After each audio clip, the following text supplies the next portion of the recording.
جب آصف میرے دفتر میں آیا تو میں نے اٹھ کر دروازہ بند کر دیا اور گھوم کر آصف کا گریبان پکڑ لیا۔ غور سے سن، میں نے پولیس والوں کی مرغوب گالی دے کر کہا، اگر تو نے یہ کہا کہ شاہدہ کے ساتھ تمہاری دوستی ناجائز نہیں تو میں یہاں سے تم کو اسٹریچر پر اٹھا کر لے جائیں گے۔ میں نے اس کو زور سے دھکا دیا تو وہ دیوار کے ساتھ جا لگا۔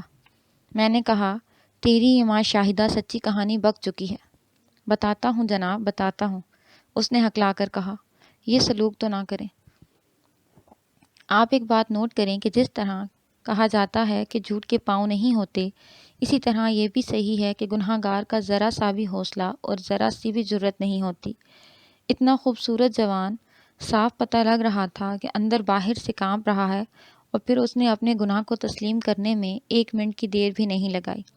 میں آپ کو لمبی بات کیا سناؤں، اس نے یہ بتا دیا کہ یہ بچہ اس کا ہے اور اس بچے کی فرمائش شاہدہ نے کی تھی۔ میں شاہدہ کی یہ خواہش آپ کو اختر کی زبانی سنا چکا ہوں۔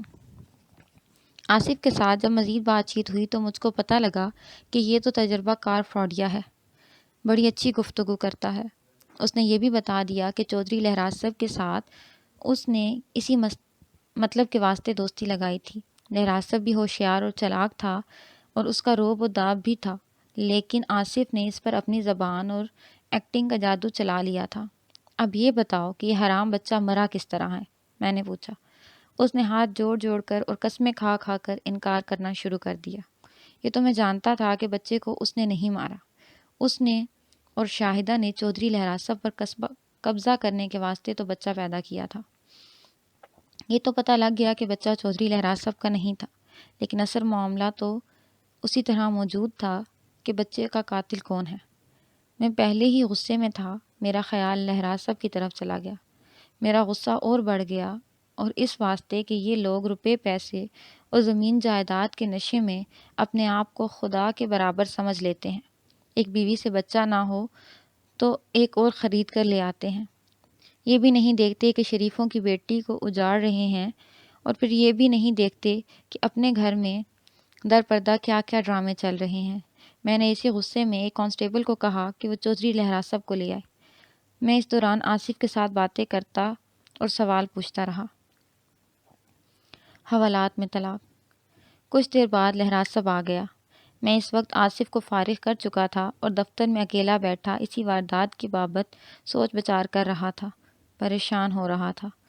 چودھری لہراسب، میں نے کہا، تم ہی کچھ بتاؤ کہ کون سا ایسا شیر دلیر جو دن کے وقت تمہارے گھر میں آ کر تمہارے بچے کو ہمیشہ کی نیند سلا گیا ہے۔ میں لہراسب کے منہ کی طرف دیکھ رہا تھا۔ اس کی حالت دیکھ کر میں چپ ہو گیا اور میرا غصہ ٹھنڈا ہونا شروع ہو گیا۔ میں بتا چکا ہوں کہ ایک آدمی نے مجھ کو بتایا تھا کہ لہراسب دماغی طور پر ٹھیک نہیں رہا۔ میں نے لہراسب کو اس سے زیادہ بری حالت میں دیکھا جو مجھ کو بتائی گئی تھی۔ اس کی آنکھیں آدھی کھلی ہوئی تھیں اور اس کا سر ڈول رہا تھا۔ میں نے اس پر سارا غصہ نکال دینے پر تلا ہوا تھا، لیکن اس کی حالت دیکھ کر میرے خیالات بدل گئے۔ اس کی حالت ایسی ہو رہی تھی جیسے اس کو احساس ہی نہیں کہ وہ تھانے میں تھانے دار کے سامنے بیٹھا ہوا ہے اور تھانے دار قتل کے کیس کی تفتیش کر رہا ہے۔ کوئی بات کرو چودھری، میں نے نرم لہجے میں کہا۔ میں تمہارے دکھ اور درد کو جانتا ہوں، اور اب اس بات کی تصدیق ہو گئی ہے کہ یہ بچہ تمہارا نہیں تھا۔ تصدیق کس نے کی ہے؟ اس نے ایسے لہجے میں کہا جیسے نیند میں بول رہا ہو۔ ڈاکٹر نے، میں نے کہا۔ سول ہسپتال کے ڈاکٹر منوہر کپور نے مجھ کو ساری بات سنائی ہے۔ تم نے تو جھوٹ بولا تھا کہ تم اپنا ڈاکٹری معائنہ کروا چکے ہو اور ٹھیک ٹھاک ہو، لیکن اب مجھ کو آج وہ وقت اس طرح یاد ہے جس طرح اب بھی لہراسب میرے سامنے بیٹھا ہوا ہو اور میں اس کو دیکھ رہا ہوں۔ اس کا سر اس طرح جھک گیا جیسے وہ اونگتے اونگتے سو گیا ہو یا اس پر غشی طاری ہو گئی ہو۔ میں فوراً اٹھا اور اس کے پیچھے جا کر ہاتھ آگے کیے اور اس کی تھوڑی ہاتھوں سے اوپر اٹھا کر دیکھا۔ اس کی آنکھوں سے آنسو نکل رہے تھے۔ میں نے اس سے پوچھا، کیا ہوا ہے چودھری؟ اس نے ہاتھ سے اشارہ کیا کہ اپنی کرسی پر بیٹھ جاؤ۔ میں اپنی کرسی پر بیٹھ گیا۔ اس نے سر اوپر کر کر میری آنکھوں میں آنکھیں ڈالیں۔ اس بچے کو میں نے قتل کیا ہے، لہراسب نے کہا۔ یکلخت اس کی آواز اونچی ہو گئی۔ اس نے میرے میز پر ہاتھ مارا اور کہا، اللہ پاک کی قسم، حرام کے اس بچے کو میں نے قتل کیا ہے۔ اس کی آواز اور اونچی ہو گئی۔ وہ کہہ رہا تھا، میں نے محبوب بھائی، اس کو میں نے قتل کیا ہے۔ اس کے ساتھ ہی وہ دہاڑے مار مار کر رونے لگا۔ وہ اٹھ کر پھر اس کے پاس گیا اور اس کے سر اپنے ساتھ لگا لیا۔ ہوش کرو چودھری، میں نے بڑے پیار سے کہا، ہوش میں آؤ، تم نے کوئی گناہ نہیں کیا، تم نے سچ بولا ہے، خدا تمہیں سچ کا اجر دے گا۔ محبوب عالم صاحب، اس نے بڑا لمبا سانس لیا، جیسے بڑی لمبی مسافت کا مسافر منزل پر پہنچ گیا ہو، اور بولا، مجھ سے زیادہ بدقسمت کون ہوگا؟ انوری جیسی بیوی میرے منہ پر تھوک کر اپنے گھر چلی گئی، اور میرے گھر میں ایک بدکار لڑکی آئی، اور میرے اس گھر میں جس کو سب عزت کی نظر سے دیکھتے تھے، حرام کا بچہ پیدا کیا۔ اور پھر بھائی محبوب، اتنے معصوم بچے کو مار کر کیا آپ چین سے رہ سکیں گے؟ اللہ اللہ، میں تو اس ظلم کے بعد سویا ہی نہیں۔ وہ چپ ہو گیا اور ویسے ہی ادھر ادھر دیکھنے لگا۔ یکلخت بم کی طرح پھٹا، میں پاگل ہو جاؤں گا محبوب، میں پاگل ہو جاؤں گا۔ میں نے بچے کے منہ اور ناک پر تکیہ رکھ کر دبایا تو اس کے چھوٹے چھوٹے ہاتھ اور پاؤں بڑی زور زور سے ہلے، اور پھر 1 منٹ بھی نہیں لگا کہ یہ ننھے ننھے ہاتھ پاؤں بے جان ہو گئے۔ مجھ کو فوراً پھانسی کے تختے پر کھڑا کر دو۔ میرے واسطے اس شخص کی یہ حالت سنبھالنی ناممکن نظر آتی تھی۔ تھانے دار اتنے جذباتی نہیں ہوا کرتے، لیکن اس شخص نے میرے جذبات کو ہلا کر رکھ دیا۔ میں نے اس کا بیان بھی لینا تھا، بڑی ہی مشکل سے اس کا اقبالی بیان لیا، لیکن میں نے یہ دیکھا کہ جوں جوں وہ بیان دیتا چلا جاتا تھا، اس کی ذہنی حالت سنبھلتی چلی جاتی تھی۔ میں اس پر تبصرہ نہیں کرنا چاہتا۔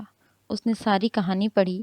اگر آپ اس کی جگہ ہوتے تو تصور میں لائیں کہ آپ کیا حال ہوتا۔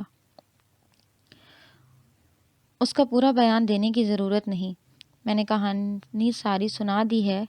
میں جب اس کو حوالات میں بند کرنے لگا تو اس نے التجا کی کہ وہ اپنی بیوی شاہدہ سے ملنا چاہتا ہے۔ اتفاق سے شاہدہ وہیں تھی۔ میں نے لہراسب کو کہا کہ میں شاہدہ کو بلاتا ہوں۔ اس نے کاغذ مانگا اور میز کے ساتھ کرسی رکھ کر بیٹھ گیا۔ میں نے اس کو کاغذ دیا اور یہ سوچ کر اپنا پین بھی اس کو دے دیا کہ وہ شاید کچھ لکھنا چاہتا ہے۔ اس نے لکھا اور کاغذ مجھ کو دے دیا۔ میں نے تحریر پڑھی۔ یہ طلاق نامہ تھا جو اس نے شاہدہ کے نام لکھا تھا، یعنی اس نے شاہدہ کو طلاق دے دی۔ اس نے مجھ کو کہا کہ میں بھی اس پر گواہی ڈال دوں اور یہ شاہدہ کو دے دوں اور اس کو اس کے سامنے نہ لاؤں۔ میں نے یہ طلاق نامہ شاہدہ کو دے دیا اور اس کو بتایا کہ تمہاری چھٹی ہو گئی ہے۔ میں اس کے پاس زیادہ نہیں ٹھہرا، اس واسطے کہ ملزم اکیلا بیٹھا تھا۔ میں نے اپنے دفتر میں آ کر لہراسب کو ساتھ لیا اور حوالات میں بند کر دیا۔ اس وقت اس نے کہا کہ انوری اگر میرے اوپر رحم کرے تو تھوڑی سی دیر کے واسطے آ جائے۔ اس نے یہ درخواست اس لہجے میں کی کہ میں نے انوری کو بلوایا۔ انوری آئی تو میں نے اس کو بتایا کہ بچے کو لہراسب نے خود قتل کیا ہے، اور اس نے اقبالی بیان دے دیا ہے۔ اس نے یہ بھی مان لیا ہے کہ یہ بچہ اس کا نہیں۔ انوری کی جو حالت ہوئی وہ میں بیان نہیں کر سکتا۔ مجھ کو تو ڈر تھا کہ وہ بے ہوش ہو کر گر پڑے گی۔ اس کا باپ اس کے ساتھ تھا۔ اس نے اور میں نے اس کو سنبھالا۔ وہ ذرا سنبھلی تو میں اس کو حوالات کے دروازے کے سامنے لے گیا۔ تب میں نے محسوس کیا کہ انوری کے دل میں لہراسب کی کتنی زیادہ محبت تھی۔ لہراسب سلاخوں کے پیچھے تھا۔ انوری نے اپنے دونوں ہاتھ اندر کر کے اس کے دونوں ہاتھ پکڑے اور ہاتھ باہر کر کے انہیں چومنے لگی، اور کئی بار اس نے لہراسب کے ہاتھوں کو اپنی آنکھوں سے لگایا۔ انوری، لہراسب نے رندھی ہوئی آواز میں کہا، مجھ کو بخش دینا، میں نے تمہاری قدر نہیں کی۔ اگر چاہو تو میں تم کو طلاق دے دوں گا۔ اس سے آگے نہ بولنا چودھری، انوری نے اس کے دونوں ہاتھ اپنے سینے پر رکھ کر کہا۔ پھانسی چڑھ جاؤ گے تو بھی خدا کی قسم شادی نہیں کروں گی۔ عمر قید ملی تو تمہارے انتظار میں بیٹھی رہوں گی، لیکن چودھری میرا دل گواہی دیتا ہے کہ اللہ ہمارے ساتھ، میری طرف سے بے غم رہنا۔ انوری چلی گئی۔ اس کے بعد جو کارروائی شروع ہوئی وہ مقدمے کی تیاری اور مقدمے کی پیشیاں تھیں۔ لہراسب نے مجسٹریٹ کو بھی بیان قلم بند کروا دیا تھا۔ ایک ہندو وکیل انوری کے باپ نے کیا تھا۔ سیشن کورٹ میں اس وکیل کے کہنے پر لہراسب اپنے اقبالی بیان سے منحرف ہو گیا، پھر بھی سیشن جج نے اس کو عمر قید سنا دی۔ اسی ہندو وکیل نے اپیل دائر کی اور صرف اس نقطے پر لہراسب کو بری کروا لیا کہ موقع کا کوئی گواہ نہیں اور صرف اقبالی بیان پر مقدمہ کھڑا کیا گیا تھا اور یہ اقبالی بیان بھی مشکوک ہے۔ 7-8 مہینوں بعد لہراسب گھر آ گیا اور پھر مجھ کو یہ پتہ چلا کہ انوری اس کے گھر پہنچ گئی ہے۔ میں خوش تھا کہ یہ قصہ یہیں پر ختم ہو گیا ہے اور مجھ کو یہ بھی خوشی تھی کہ لہراسب بری ہو گئے گھر آ گیا ہے۔ لیکن 3 ہی مہینے گزرے تھے کہ اس کہانی کا دوسرا حصہ شروع ہو گیا جو اس سے بھی زیادہ خوفناک تھا۔ لہراسب معزز اور بھلا آدمی تھا۔ مجھ کا غصہ اس کی دوسری بیوی پر تھا جو لہراسب کے خاندانی وقار کے بالکل الٹ تھی۔ ایک روز لہراسب مجھ کو ملنے کے واسطے تھانے میں آیا۔ وہ میرا شکریہ ادا کرتا تھا کہ میں نے اس کی مدد کی، حالانکہ میں نے اس کی کوئی مدد نہیں کی تھی۔ صرف یہ بات تھی کہ میری ساری ہمدردی اس کے ساتھ تھی اور میں نے تھانے میں بھی اس کی پوری عزت کی تھی۔ ہاں، اگر میں نے اس کی کوئی مدد کی تھی تو وہ یہ تھی کہ خانہ پوری، جس کو پولیس کی زبان میں پیڈنگ کہتے ہیں، وہ نہیں کی تھی۔ یہی وجہ تھی کہ وہ اپیل میں بری ہو گیا تھا۔ پولیس کے واسطے پیڈنگ کرنا کوئی مشکل کام نہیں تھا۔ تھانے دار بڑے مزے سے کورٹ میں موقع کا گواہ بھی پیش کر سکتے تھے۔ لہراسب کے ساتھ گپ شپ ہوتی رہی۔ وہ بہت افسوس کا اظہار کرتا تھا کہ اس نے اپنی پہلی بیوی کو بہت پریشانی دی، لیکن خوشی کا اظہار بھی کرتا تھا کہ ایسی بیوی کسی کو ملتی ہے جو خاوند کے پیچھے اپنی جوانی اور اپنی زندگی قربان کر دیتی ہے۔ اس کی پہلی بیوی انوری نے اس کو کہا تھا کہ تم کو اگر عمر قید ہو گئی تو میں تمہاری واپسی کا انتظار کروں گی۔ محبوب صاحب، لہراسب نے کہا، آصف جیسے بندے کو تو زندہ نہیں چھوڑنا چاہیے۔ مجھ کو اس شخص پر بہت غصہ ہے۔ اس نے میری دوسری بیوی کے ساتھ تعلقات جوڑ کر میرے گھر کو ناپاک کیا تھا۔ اس کو دیکھتا ہوں تو میرا خون جوش مارتا ہے۔ پھر سوچتا ہوں کہ شاہدہ اب تو میری بیوی نہیں رہی۔ دفع کرو چودھری لہراسب، میں نے کہا، تم عزت دار آدمی ہو، ایک بدکار بیوی کو طلاق دے کر تم نے اپنی عزت بچا لی ہے۔ لوگ تو اسی کو برا کہتے ہیں۔ میں نے یہ نوٹ کیا تھا کہ یہ شخص لہراسب ذہنی طور پر کچھ اکھڑا ہوا تھا۔ ایک تو اس واسطے کہ اس نے جیل بھی دیکھ لی تھی اور بڑا گندا مقدمہ بھگتا تھا، اور پھر اس کو آصف اور دوسری بیوی پر غصہ بھی تھا۔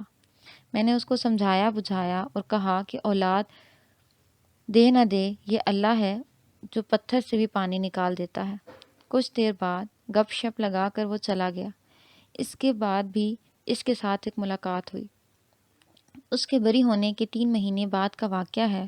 صبح سویرے لہراسب کی بیوی شاہدہ کے گاؤں کا نمبردار 2 آدمیوں کے ساتھ لے کر میرے گھر آئی۔ میں ابھی تھانے جانے کے لیے تیار ہو رہا تھا۔ نمبردار نے بتایا کہ اس کے گاؤں سے تھوڑی دور فصل میں ایک لاش پڑی ہوئی ہے۔ خون اور زخموں سے پتہ لگتا ہے کہ اس کو کلہاڑی یا چھرے سے مارا گیا ہے۔ یہ نہیں پتا کہ وہ کون تھا، میں نے پوچھا۔ لاش اوندھے منہ پڑی ہے، نمبردار نے جواب دیا۔ سر کے زخموں سے خون بہہ کر اس کے چہرے پر جمع ہوا ہے، اس واسطے لاش کی شناخت نہیں ہو سکی۔ میں نے اطلاع ملتے ہی 2 آدمیوں کو وہاں پہرے پر کھڑا کر دیا اور کہ کوئی قریب نہ جائے۔ جو 2 آدمی نمبردار کے ساتھ آئے تھے انہوں نے لاش دیکھی تھی۔ چونکہ اس نمبردار کا گاؤں قریب تھا، اس واسطے یہ دونوں اس گاؤں میں چلے گئے۔ ان کے بیان کے مطابق یہ صاف طور پر قتل کا کیس تھا۔ اس کیس کی تفتیش میں نے اپنے ذمے لے لی۔ میرا جونیئر سب انسپکٹر اور ASI پہلے ہی بہت مصروف تھے۔ میں نے ضروری کاغذی کارروائی کی اور ان کے ساتھ چلا گیا۔ وہ جگہ جہاں لاش پڑی تھی قصبے سے کچھ دور اور گاؤں سے تقریباً 2 فٹ لانگ دور تھی۔ یہ گاؤں قصبے سے، جس کو شہر کہا جاتا تھا، کوئی 1 میل دور تھا۔ نمبردار نے یہ عقل مندی کی تھی کہ موقع پر جلدی پہنچ گیا تھا۔ ان معاملات کو وہ جانتا تھا، اس واسطے اس نے کھرے بچانے کے واسطے آدمی پہرے پر کھڑے کر دیے تھے۔ لاش کے ارد گرد فصل ٹوٹی ہوئی تھی، جس سے یہ ظاہر ہوتا تھا کہ یہاں لڑائی اور ہاتھا پائی ہوئی ہے۔ لاش کے قریب ایک چاقو پڑا ہوا تھا جس کا پھال تقریباً 6 انچ تھا۔ یہ مقتول کا معلوم ہوتا تھا۔ میں نے کھوجی کو پیغام بھیج دیا کہ وہ فلاں جگہ آ جائے۔ میں نے لاش کو سیدھا کیا، اس کے منہ پر دائیں اور بائیں خون جمع ہوا تھا۔ پھر بھی لاش کی شناخت میں مجھ کو کوئی مشکل پیش نہ آئی۔ وہ آصف کی لاش تھی۔ آصف شہر کا رہنے والا وہی جوان تھا جس کا پہلے ذکر کر چکا ہوں۔ اس کے شاہدہ کے ساتھ تعلقات تھے اور شاہدہ نے جس بچے کو جنم دیا تھا وہ اسی کا تھا۔ سب سے پہلے میرا دھیان لہراسب کی طرف گیا۔ میں نے اوپر بیان کیا ہے کہ لہراسب بری ہو کر مجھ کو تھانے میں ملنے آیا تھا تو اس نے آصف کے خلاف غصے کا اظہار کیا تھا۔ میں نے بتایا کہ لہراسب معزز اور پروقار آدمی تھا۔ اس کا یہ مطلب نہیں کہ بے عزت اور بزدل تھا۔ یہ لوگ تو معمولی سی بات پر بندے کو قتل کر دیتے تھے۔ آصف نے اس کی بیوی کے ساتھ غلط تعلق جوڑا ہوا تھا، جس کے نتیجے میں ناجائز بچہ پیدا ہوا تھا۔ بے شک شاہدہ اب لہراسب کی بیوی نہیں تھی، لیکن لہراسب کی بے عزتی جو ہوئی تھی وہ اس درجے کے لوگ معاف نہیں کرتے تھے۔ مجھ کو یہ خیال بھی آیا کہ ہو سکتا ہے یہ آصف نے شہر میں کہیں بیٹھ کر اس قسم کی باتیں کی ہوں کہ اس نے لہراسب کی بیوی سے بچہ پیدا کیا تھا۔ آصف جیسے اوچھے آدمی اس طرح کی بات کر دیا کرتے ہیں۔ البتہ سوچنے والی بات یہ تھی کہ شہر سے اتنی دور یہ واردات کیوں کی گئی۔ میں یہ بھی جانتا تھا کہ قتل لہراسب نے خود نہیں کیا، بلکہ اس نے کسی نوکر یا کرائے کے شخص سے قتل کروایا ہوگا۔ یہ تو تفتیش کی باتیں ہیں جو میں بعد میں کروں گا۔ وہاں میں نے پہلی کارروائی یہ کی کہ لاش کو نظری معائنہ کیا۔ اس کو 2 کلہاڑیاں سر پر لگی تھیں، ایک زخم گردن پر تھا اور ایک زخم سینے پر تھا۔ یہاں کلہاڑی اس وقت ماری گئی ہوگی جب مقتول گرا پڑا ہوگا۔ میرا اندازہ یہ تھا کہ 4-5 پسلیاں کٹ گئی ہیں۔ اس کے بعد مقتول تڑپنے تڑپتے پیٹ کے بل ہو گیا اور مر گیا۔ نمبردار کو اپنی ڈیوٹی کا پتہ تھا۔ اس نے چارپائی منگوائی تھی۔ لاش کی برآمدگی کے کاغذات تیار کر کے لاش پوسٹ مارٹم کے واسطے قصبے کے ہسپتال میں بھجوائی اور میں واپس تھانے آ گیا۔ آصف کے گھر اطلاع بھجوائی کہ وہ قتل ہو گیا ہے